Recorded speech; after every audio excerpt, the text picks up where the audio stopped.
Então você já começa prestando atenção no que eu vou te dizer agora. Olha para mim. Ao contrário do que você vê por aí, quando você analisa os números das pesquisas, por exemplo, a média do Real Clear Politics, você vai ver que a situação da Kamala Harris não está nada boa.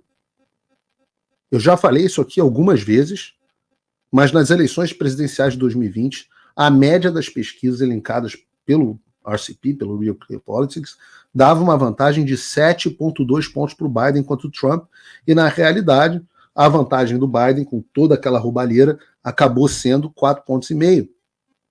Ou seja, a média do Real Clear Politics superestimou o resultado do Biden em 2,7 pontos. E a média atual dá uma vantagem para Kamala Harris, tá aqui o número na sua tela, de só 2 pontos. E é isso. Historicamente, os candidatos democratas têm um favorecimento nas pesquisas eleitorais. Isso quer dizer que, apesar dessa suposta liderança, na realidade, Kamala Harris, se a margem de erro se refletir das últimas eleições, Kamala Harris vai estar atrás do Trump. E eu volto a dizer, também vivo dizendo isso, que isso é em relação ao voto popular e não em relação ao colégio eleitoral.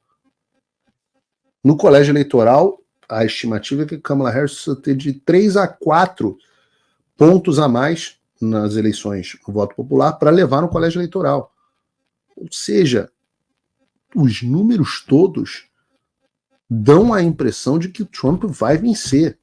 Opa, desculpe interromper o seu vídeo, mas desde 2022 eu continuo com as contas bloqueadas e o passaporte cancelado pelo Xandão. Se você aprecia o meu trabalho e tudo que eu faço pela liberdade de expressão, tem um lugar onde você pode se tornar meu apoiador com uma pequena quantia por mês. Acesse www.paulofigueiredoshow.com e torne-se meu apoiador, e aí você vai receber conteúdos exclusivos e desconto nos meus cursos. Ou então você pode se tornar meu patrono Gold e passar a me pautar, tem reuniões comigo, você entra para o meu grupo de WhatsApp, que eu uso sempre.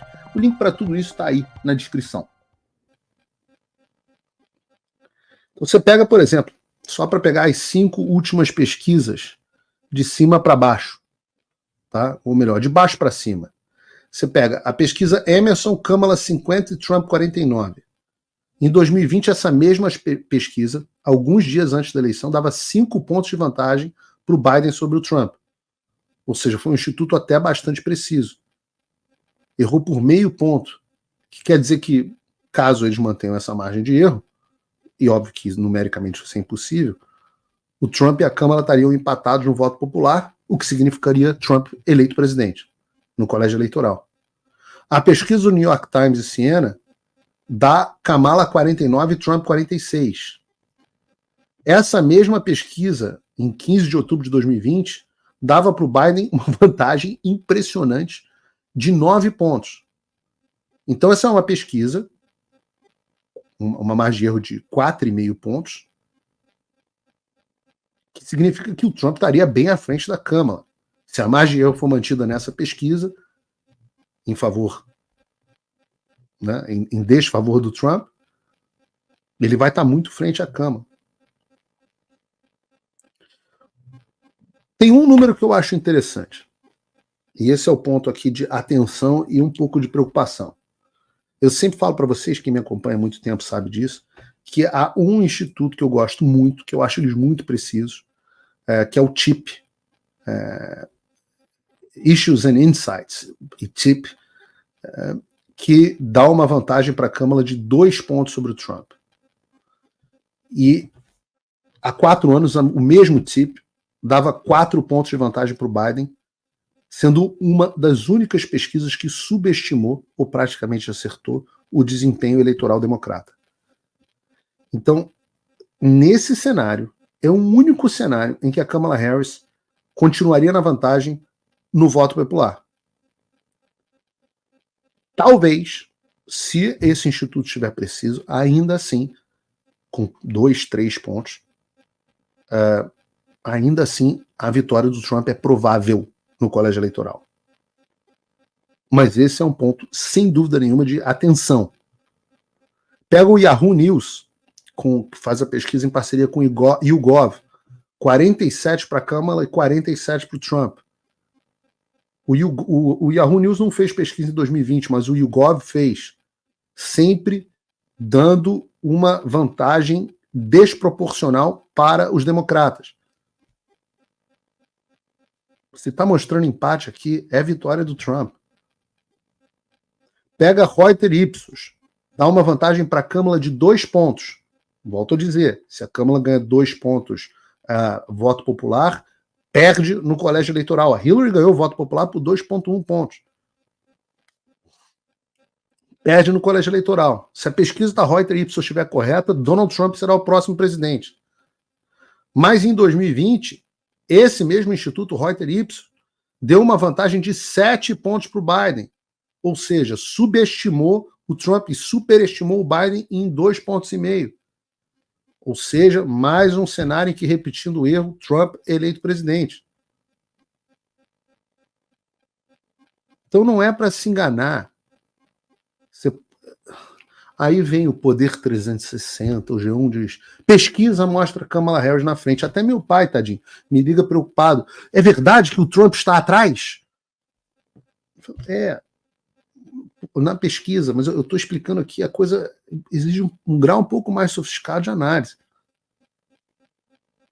A maioria das pesquisas pode até dar vantagem para a Kamala, mas esses mesmos institutos que erram por uma margem de erro maior do que a vantagem que dizem que a Kamala tem.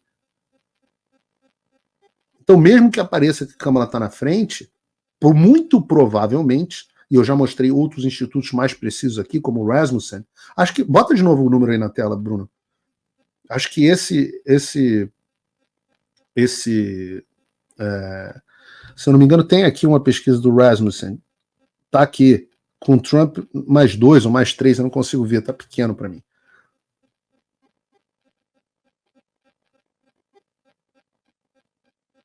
E não é só chute do Paulo Figueiredo, você pode achar que o Paulo Figueiredo está sendo otimista.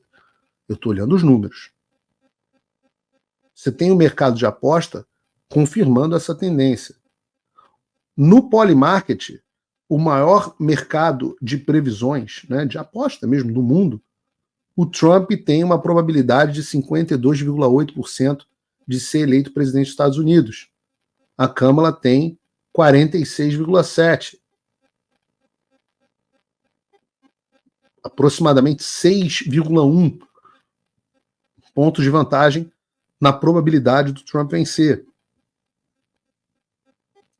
E é claro que isso acende um alerta vermelho no Partido Democrata. E você não precisa acreditar em mim. Ouça você mesmo o que a Hillary Clinton está falando.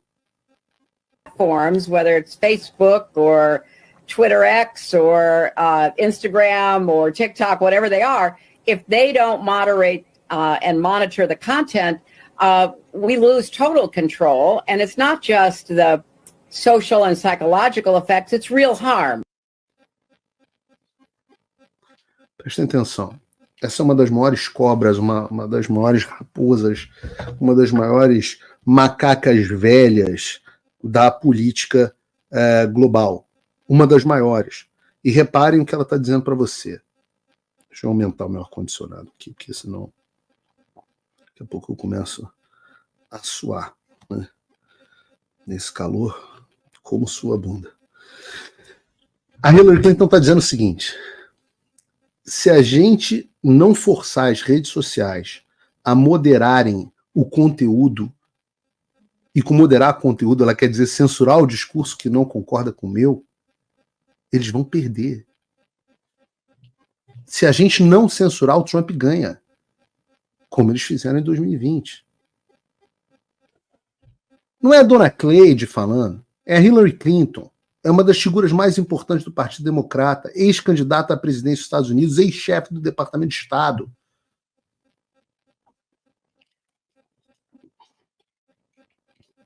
E o que ela está dizendo, se pegar o texto e colocar na boca do Barroso e do Alexandre de Moraes, é o mesmo texto.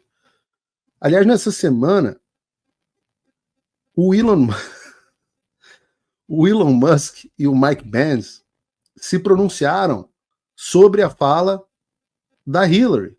O Musk dizendo que a pauta da censura se tornou uma das principais pautas dos políticos relevantes do Partido Democrata, e o Mike Pence, que eu citei no último programa, dizendo que a política de censura é consenso de todos os órgãos importantes que compõem o Departamento de Estado americano, dizendo também que você tem um planejamento específico para atingir o controle total. Existe um ponto nisso tudo que é o mais interessante ou o mais assustador. Porque, como eu disse, o que a Hillary Clinton está dizendo é exatamente o texto é o mesmo do Alexandre de Moraes ou do Barroso. A Hillary Clinton que comandou o Departamento de Estado, da ala mais importante do governo da esquerda dos Estados Unidos. Então, entendam, a pauta da censura é global. Lá veio o gato. Ele adora. Quando você muda a câmera, Bruno, é o momento onde ele acha que ele tem que brilhar. O gatinho aí. Mete o pé. A pauta da censura, ela é global. Vocês acham? A gente acha que a gente está lutando contra o Alexandre de Moraes, né? Você acha que o que está saindo da boca do Alexandre de Moraes e da Hillary Clinton é a mesma coisa por coincidência? Ou que o Alexandre de Moraes está dizendo para Hillary o que ela tem que dizer? Então, você tem uma pauta de censura global, você tem que ter uma luta global. E a gente está perdendo, tomando 7-1 no Brasil, que se tornou o país mais censor do mundo, do chamado mundo livre, porque a gente está lutando no nível nacional. Então, eu volto a dizer, será que o discurso da Hillary Clinton é idêntico ao do Alexandre? Porque o Alexandre manda na Hillary? Ou será que a Hillary manda no Alexandre? Ou que ambos obedecem ao mesmo mestre, ainda que esse mestre não seja necessariamente um indivíduo, mas uma ideia, um consenso. E é por isso que eu digo, é por isso que eu estou brigando tanto para que as pessoas entendam que essa pauta é global e não local.